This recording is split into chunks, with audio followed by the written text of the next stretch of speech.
Hey everybody, it's Mike Power here, founder of the DJ Disclosure, and in this video I want to talk about 5 effective networking tips that have helped me.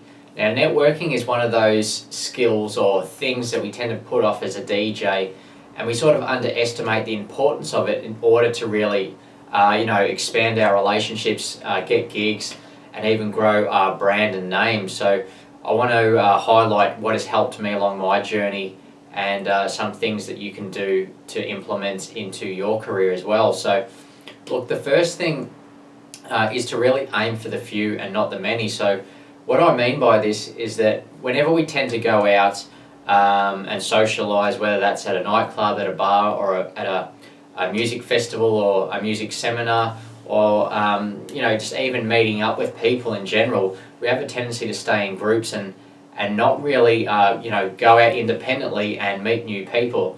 And it can be a very daunting thing. That's why many people choose to stay in their comfort zone and not do it. But the reality is, if you're going to go out and meet new people, you have to really approach people one-on-one and really be the lone soldier and go out and network and meet new people. And when you have a tendency to be around 2 or 3 of your friends and you stick with them the whole night, therefore you're not as inclined to go out and break away from your friends, and you're sort of stuck with them the whole night. Not that it's a bad thing, but it just sort of keeps you stuck in your comfort zone. So my advice for that point is to really sort of ditch the friends for a little bit and go out by yourself, go to a music seminar, and this really forces you to meet new people. The next one is, you must be authentic. So, the key to be authentic is to really not brag and bullshit and try to impress people about what you can and can't do.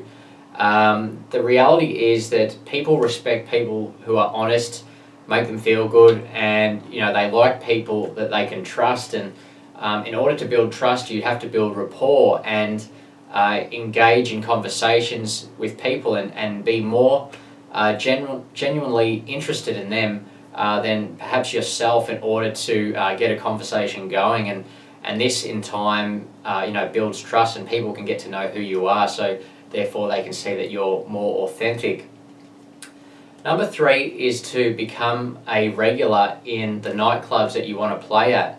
So look, if you're a DJ that's looking to get gigs, and you're going to every nightclub in Melbourne, or you're going to quite a few, look, the reality is, if you're going to approach every single nightclub to try and get a gig, or to try and build relationships with people, you're not going to really get anywhere. Because by targeting everywhere, you don't really get anywhere.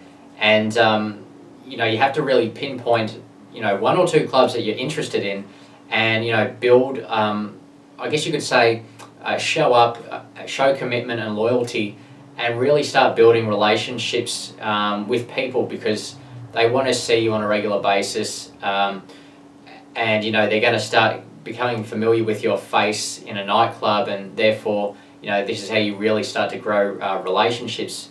So if you're going to many different other clubs, you're not really going to build that trust and that loyalty. And a promoter or a event organizer will always give a DJ gig to someone else who's going to show more loyalty and commitment, and that's the reality. So just find 1 or 2 clubs and really pinpoint a nightclub if you're wishing to play at that nightclub.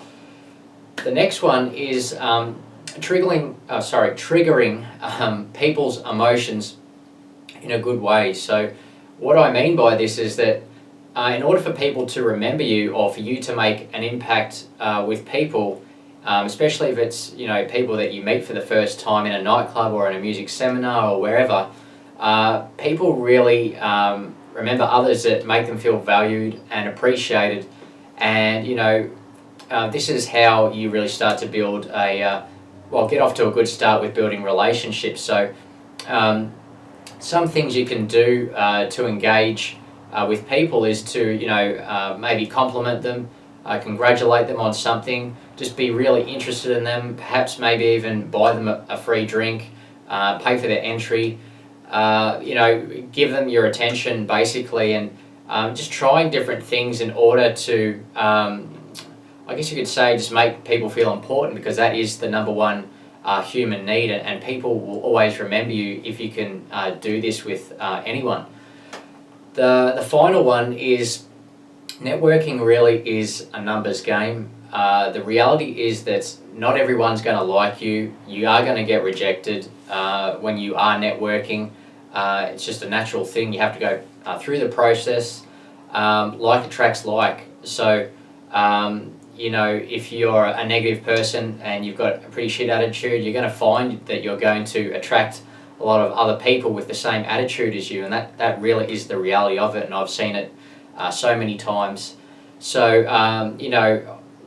the reality is that you got to, I guess you could say, just expect that it's all a part of the process, and networking is a numbers game, and just start off small by meeting new people once a week, every week for the year, and you end up over the course of a year making 50 new contacts or friends. So just by implementing some of these points, it can really help you grow your network and build bigger and better, stronger relationships. So I hope you got a lot of value out of this video, and I'll see you in another one. Cheers.